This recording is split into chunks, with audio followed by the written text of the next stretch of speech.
인데요. 이제 성탄을 이제 한 주 이제 얼마 남지 않은 기간에 우리가 성탄 메시지로 우리 마태복음 2장 말씀을 좀 같이 나누도록 하겠습니다.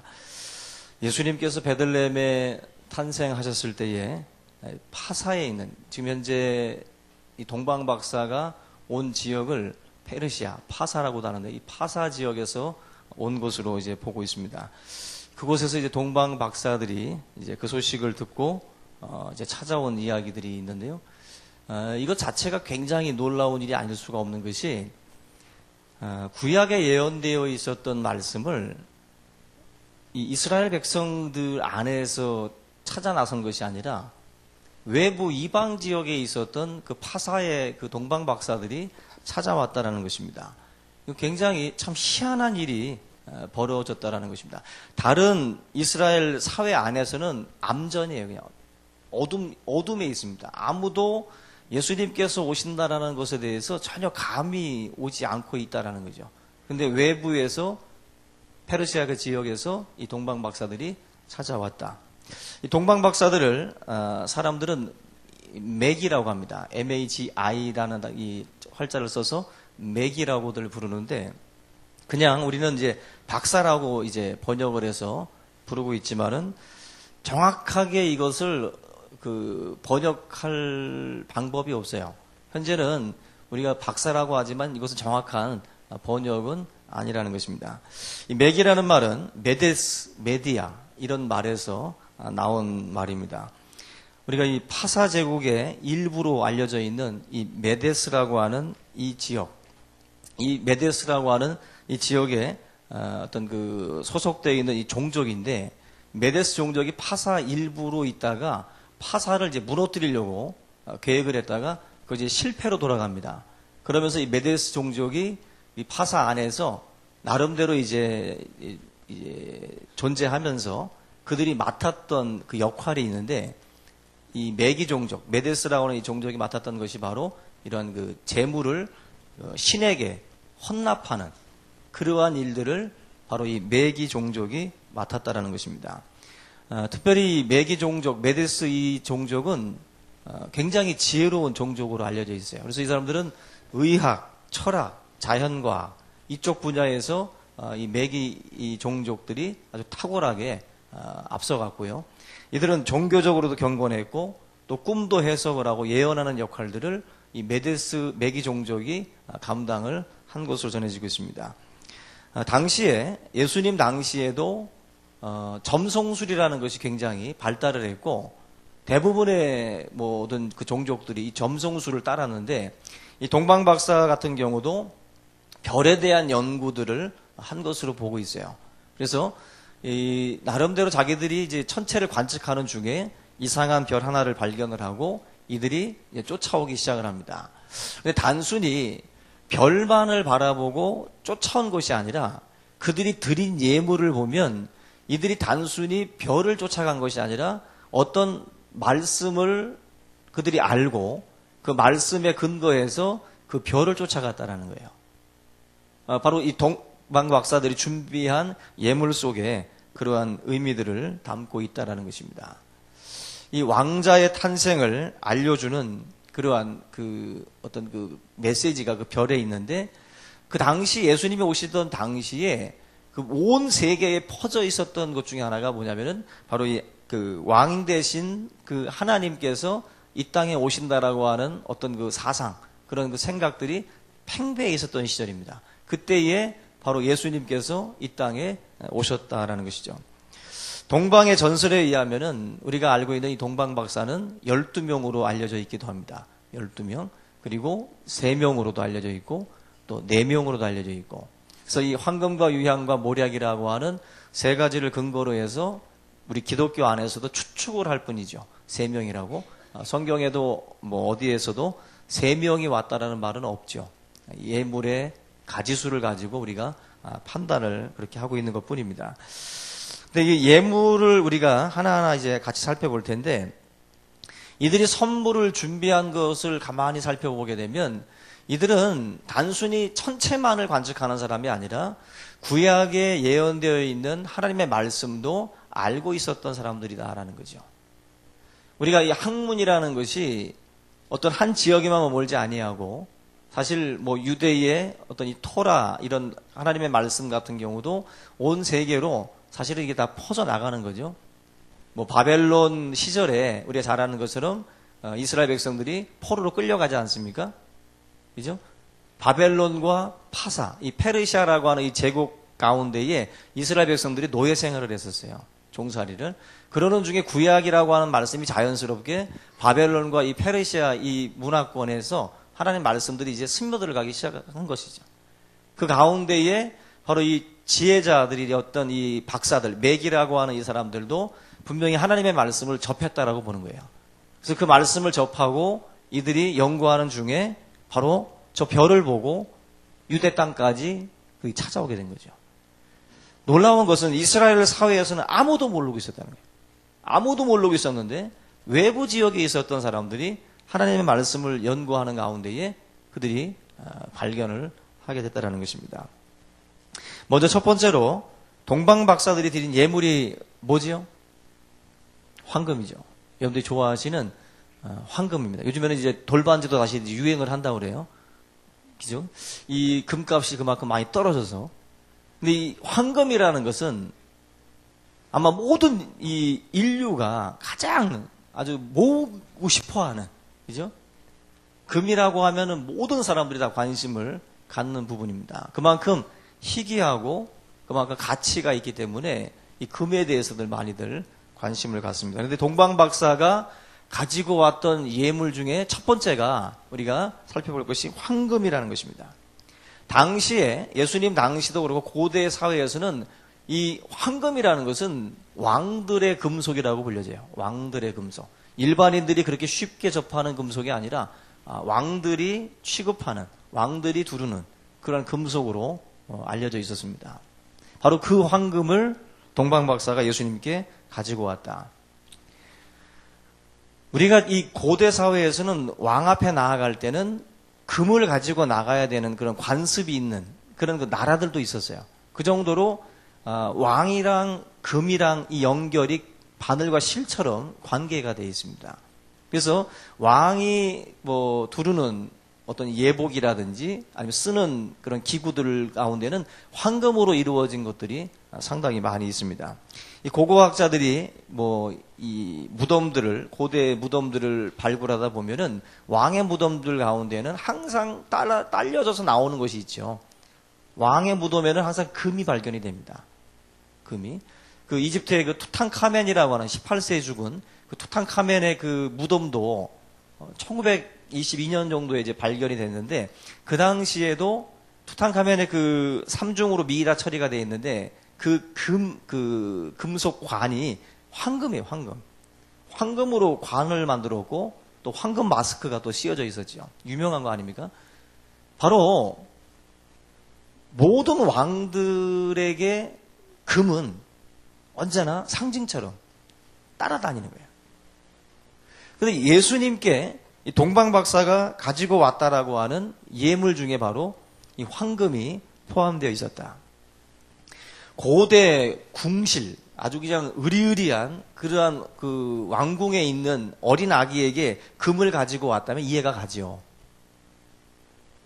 베들레헴이라고 하는 그 아주 왜소한 그 지역에 마리아와 요셉이 있는 아주 초라한 그 집에 그 아기가 있습니다. 근데 그 아기에게 왕들에게 가져다 줄 수 있는 황금을 가지고 왔다라는 거예요. 이것은 동방 박사들의 마음속에 품고 있는 생각을 말하는 겁니다. 지금 이들은 아기 예수를 아기로 보는 게 아니에요. 동방 박사들은 예수를 초라한 집에 누워 있지만 그를 왕으로 바라보는 것입니다. 그래서 이 동방 박사들이 그 했던 말 중에 2절 보시면 유대인의 왕으로 나시니가 어디 계시냐라는 질문을 던지죠. 그들이 쫓아온 별은 왕을 알리는 별이에요. 그래서 이들의 마음속에 그 아기는 왕이라는 것이죠. 그래서 왕에게 합당한 예물을 가지고 가야 된다는 거예요. 그래서 황금을 준비해서 이 동방 박사들은 찾아온 것입니다. 어쩌면 그들 머릿속에는 궁전 안에서 태어날 줄 알았던 것 같아요. 궁전 안에서. 헤롯을 접견하는 걸 보면 그가 이 메시아가 나름대로 그런 데서 오지는 않을까. 뭐 이게 어느 정도 자기들만의 뭐 1안, 2안, 3안을 가지고 한번 생각을 했던 것 같아요. 근데 예수님이 태어나신 곳은 궁전이 아니라 베들레헴이라고 하는 아주 초라한 지역에서 예수님이 탄생을 하셨다라는 것입니다. 그럼에도 불구하고 그 동방박사들이 던진 질문, 유대인의 왕으로 나시니가 어디 계시냐? 왕으로서 이 아기 예수를 지금 바라보고 있다는 것입니다. 예수 그리스도가 왕 중에 왕이심을 믿습니까? 만왕의 왕 대신 예수 그리스도를 지금 이 동방박사가 지금 찾아온 거예요. 왕의 개념이 그들 머릿속에 지금 박혀 있었다는 것입니다. 근데 왕은 지금의 대통령과는 좀 개념이 다르다고 생각이 돼요. 지금 뭐 대통령들은 우리가 뭐 생각하는 그런 왕의 개념이 아니잖아요.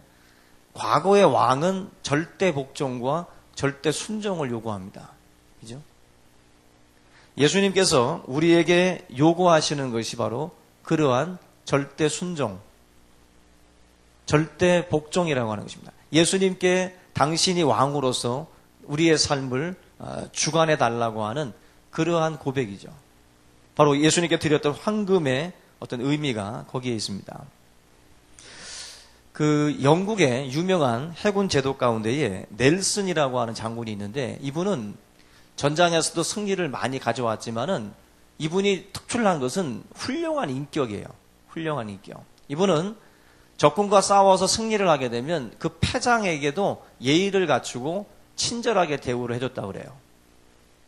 근데 이 소문이 여러 나라에 알려졌고 또 전쟁하는 중에 한 그 적장이 이제 패전을 하고 넬슨을 만나게 됐는데 자기 생각에 넬슨이 친절하고 예의 바르고 적장에게도 잘해준다는 말을 듣고 넬슨 제독 앞에 가가지고 자기가 먼저 손을 내미는 겁니다.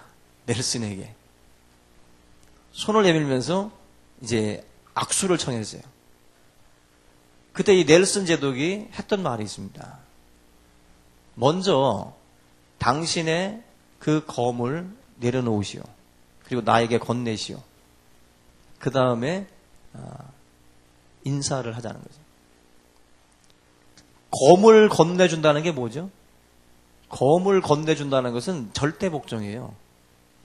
먼저 당신이 나에게 해야 될 일은 절대 복종이라는 거죠.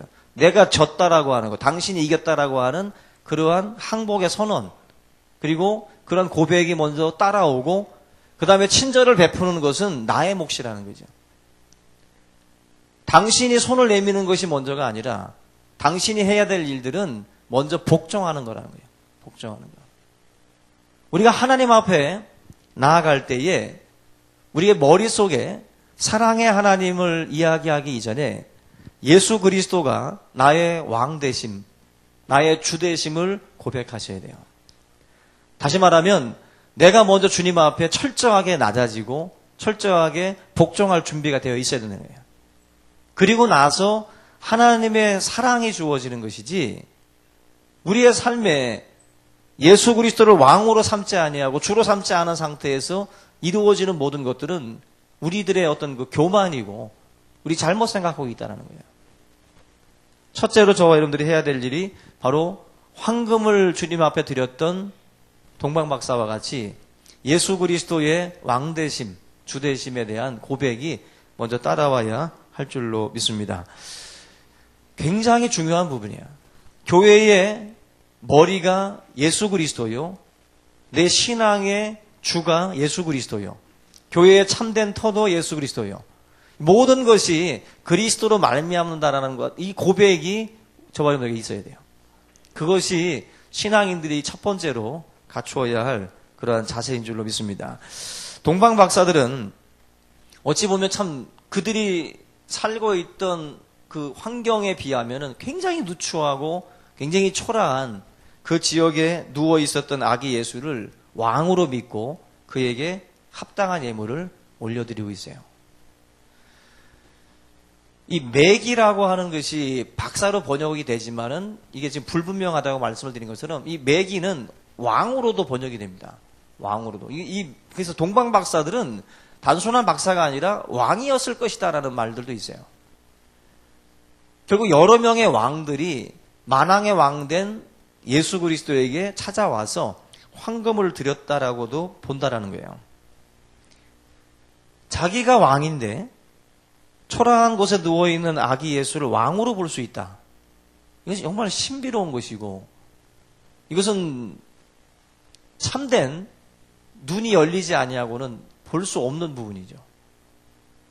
그럼에도 불구하고 그 동방 박사들이 예수님을 만왕의 왕으로 고백하면서 황금을 드렸다라는 것입니다.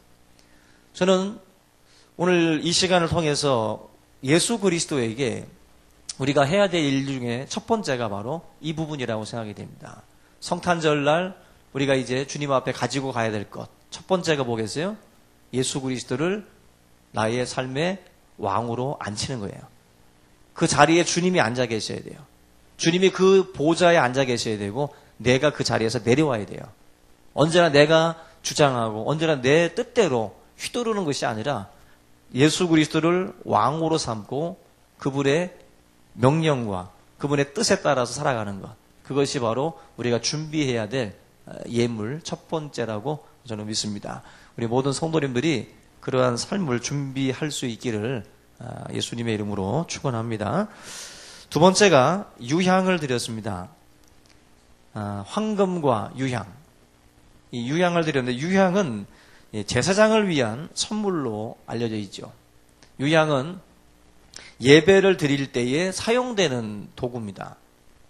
이 유향은 하나님 앞에 제사를 드릴 때에 그 향기로운 제물이 되게 하기 위해서 유향을 이렇게 뿌렸어요. 이 유향은 나무에서 추출하는 그런 수지인데 그러한 것들을 이용을 해가지고 향기로운 예물로 주님 앞에 드려졌습니다.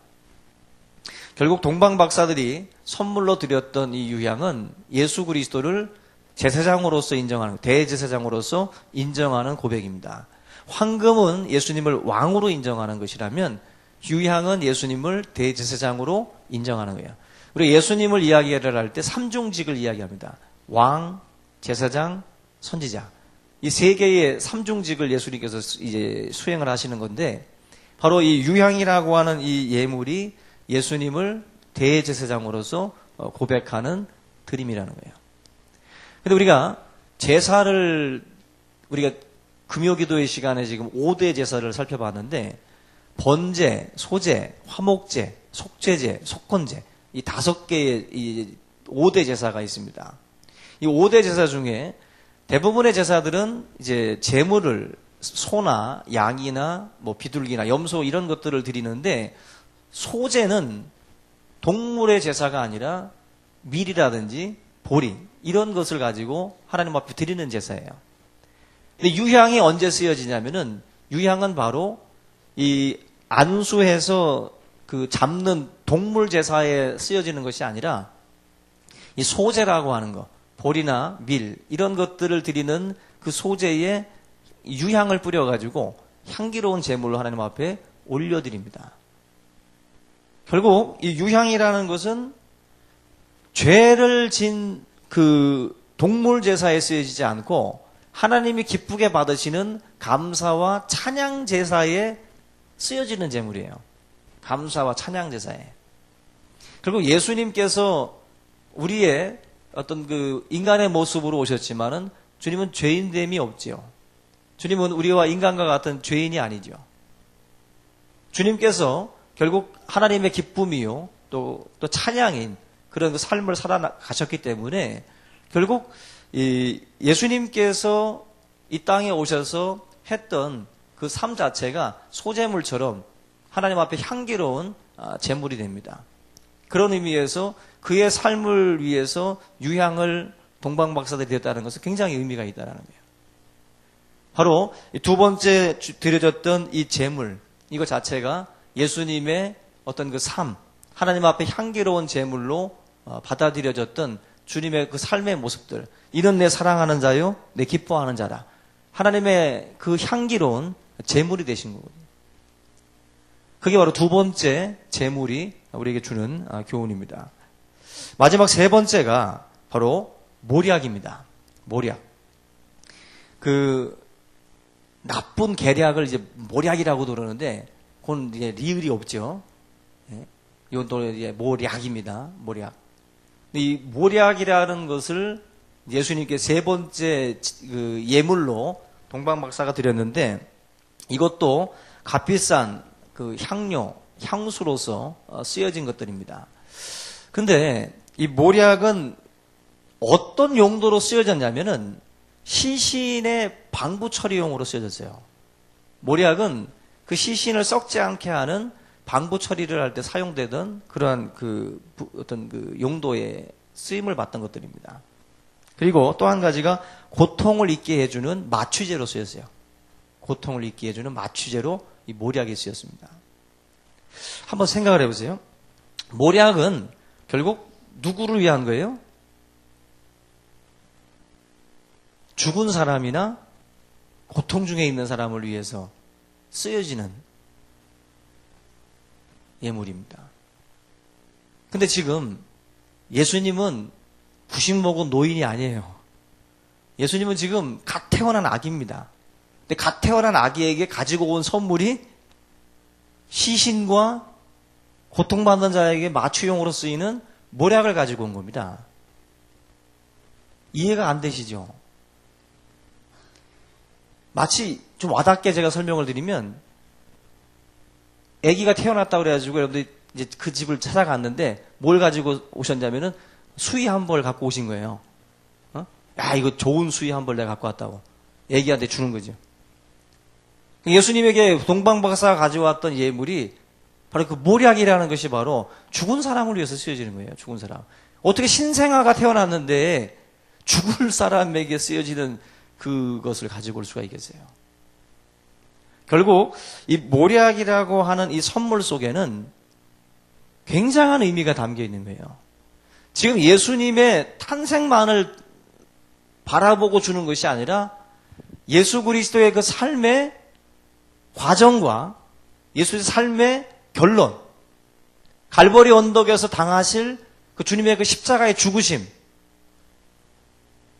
그 장사 지낸 바 되신 그 삶의 모습까지도 바라보는 예물이 바로 모략이에요.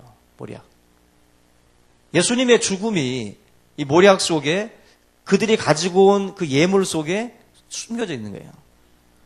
이분이 장차 고난과 또 죽음을 맞이할 것에 대한 순한 예고가 예수님이 공생애 중에 주님이 말씀도 하시지만 어찌 보면 이 동방박사가 가지고 온 예물 속에 순한 예고가 담겨져 있어요. 주님의 죽으심이. 동방의 박사들은 결국 구약 성경을 잘 읽고 그리스도의 그 고난의 종으로 오시는 예수 그리스도의 그 메시아의 모습을 그들이 읽었다라는 거죠.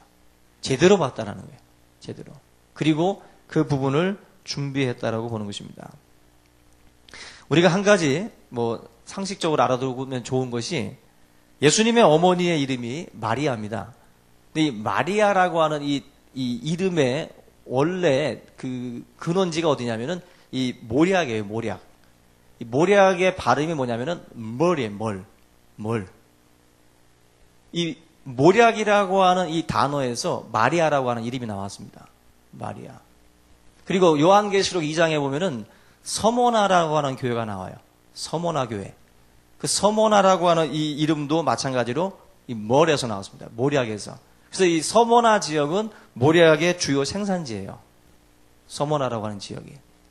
그만큼 예수님께 드려졌던 이 모략은 나름대로 주님의 어떤 그 일생에 관계된 사람과 또 지역 이런 것과 아주 깊은 연관이 담겨져 있어요.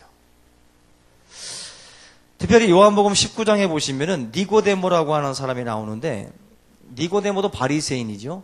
근데 이 니고데모가 예수님을 은밀하게 믿었습니다. 은밀하게. 예수님을 은밀하게 믿고 니고데모가 주님에게 드렸던 게 있어요. 주님이 죽으셨을 때에 니고데모가 가지고 온 게 있습니다. 그게 바로 모략이에요. 모략을 100근 정도를 가지고 왔어요. 100근. 굉장히 많은 양을, 부자였기 때문에 니고데모가 이 모략을 준비했습니다. 마리아가 드렸던 향유보다 모략이 더 비싸요. 훨씬 더. 이 모략을 바로 이 니고데모가 주님의 장사를 위해서 결국 자기가 기꺼이 100근을 주님 앞에 드리게 됩니다. 재미나지 않습니까? 주님이 탄생하실 때에도 모략이 준비되고 주님이 죽으실 때에도 모략이 준비됩니다. 앞에는 동방박사가 준비하고 뒤에는 니고데모가 준비를 해요. 그래서 주님의 이 장사를 치르게 됩니다. 결국 주님이 무엇 때문에 오셨는가, 왜 오셨는가가 바로 이 세 번째 예물인 모략 속에 다 담겨져 있어요. 인자가 온 것은 섬김을 받으려 온 것이 아니라 그러죠. 섬기려 하고 오히려 자기 몸을 대속물로 주기 위해서 오셨다 그랬어요. 죽기 위해서 오신, 주님은 죽기 위해서 오신 겁니다. 자기의 생명을 드리기 위해서 오신 거예요. 바로 그것이 세 번째 예물을 통해서 우리에게 증거되어집니다. 그 화가 중에 윌리엄 홀만 훈트라고 하는 분이 있는데 이분이 그린 그림 중에 섀도우 오브 데스라고 하는 그 그림이 있어요. 죽음의 이제 그림자가 드려진 건데 예수님의 목공소에서 이제 목공일을 하는 가운데에 피곤하시니까 양팔을 쫙 벌리는 그림이 있습니다. 양팔을 쫙 벌리고 어떻게 기지개 피듯이 이제 하시는데 그 그림자가 뒤로 이제 드리워지는데 딱 영락없이 십자가의 그림이에요. 그리고 옆에서 어머니 마리아가 그 드리워진 그림자를 보는 그림입니다. 드리워진 그림자를. 이 작가가 굉장히 영감이 있는 작가예요.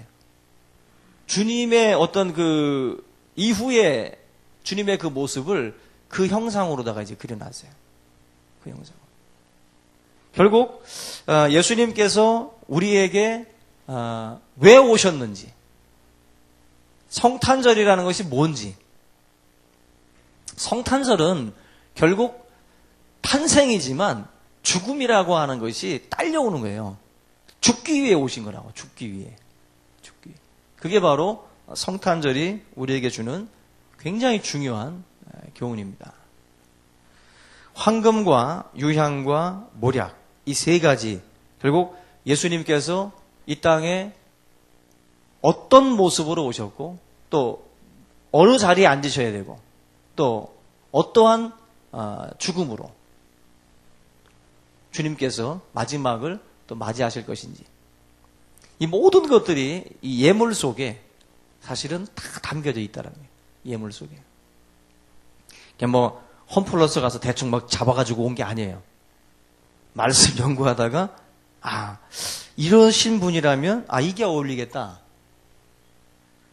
이사야 53장의 고난의 종이면 모략을 준비해야겠구나. 모략을 준비해야겠구나.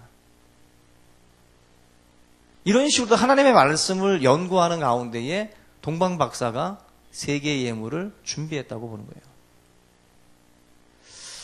여러분들 이 구약 성경 보시면 이 동방박사가 드렸던 세 가지 예물 중에 두 가지가 등장을 합니다.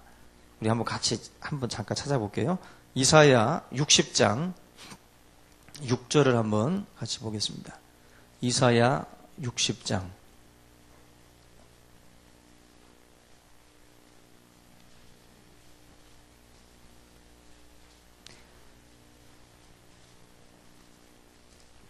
이사야 60장 같이 읽어볼게요. 시작. 허다한 낙타 미디안과 에바의 어린 낙타가 내 가운데에 가득할 것이며 스바 사람들은 다 금과 유향을 가지고 와서 여호와의 찬송을 전파할 것이며. 이사야 60장이 이제 예루살렘이 받을 영광에 대한 그 내용들이 담겨져 있는데, 지금 이사야 60장에 기록되어 있는 내용을 보면 스바 사람들 뭐 이런 그 지역에 있는 사람들이 뭘 가지고 오냐면은 금과 유향을 가지고 온다라고 기록이 되어 있습니다. 그리고 여호와의 찬송을 전파할 것이다. 이 절에서 중요한 사실은 주님께서 다시 오실 때에 주님이 다시 오십니다. 이게 지금 이사야 40장, 60장은 주님이 다시 오실 이야기거든요. 근데 주님이 다시 오실 때에는 처음 오실 때와 비슷한 장면이 지금 펼쳐져요. 주님이 다시 오실 때는 주님이 초림 때 오셨을 때와 상황이 비슷합니다. 바로 황금과 유향을 가지고 찾아오는 이 모습들이 첫 번째 주님이 오셨을 때의 모습과 굉장히 유사해요. 근데 차이점이 있죠. 모략이 빠져 있어요. 그죠? 모략이 없다는 것입니다. 왜 모략이 없을까요? 초림 예수는 처음 오신 주님은 고난의 종으로 오십니다. 죽음을 위해서 오시는 분이에요. 다시 오실 주님은 고난의 종이 아닙니다. 심판주로 오신다 그랬어요. 과거처럼 주님이 연약한 모습으로 오시는 것이 아니라는 거예요. 고난과 죽음은 이제 그분에게 어울리지 않습니다. 황금과 유향을 주님 앞에 드리는 거죠. 모략은 다시 오실 주님에게 있어서는 해당이 안 돼요. 왜? 죽음을 이기시고 사망 권세를 깨뜨리신 분이에요. 더 이상 죽음이라고 하는 것과 관련이 없어요. 다시 오실 주님에게는 이 모략이라고 하는 이 부분이 그래서 빠져 있는 것입니다. 오늘 예수님께서 이제 우리가 기다리는 성탄절은 어쩌면 이제 다시 오실 주님을 기다려야 되겠죠. 다시 오실 주님.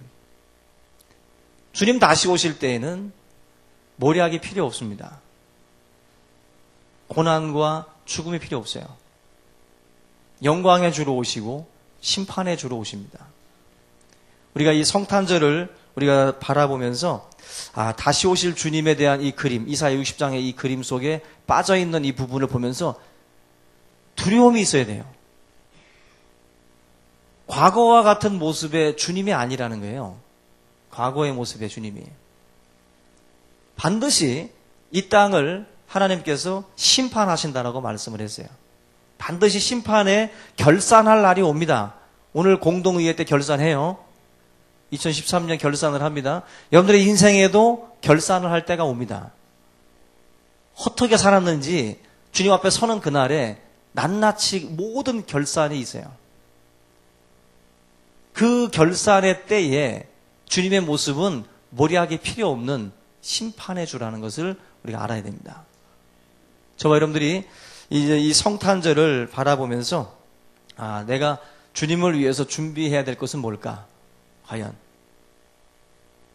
첫째가 예수님을 왕으로 모시고 그분을 섬기는 모습으로 그분을 왕의 자리에 앉히는 것으로 여러분들이 이 마음으로 준비할 수 있기를 주의 이름으로 부탁을 드립니다. 오늘 말씀을 맺으면서 여러분들 마가복음 우리 12장 33절 읽고 마치겠습니다. 마가복음 12장 33절.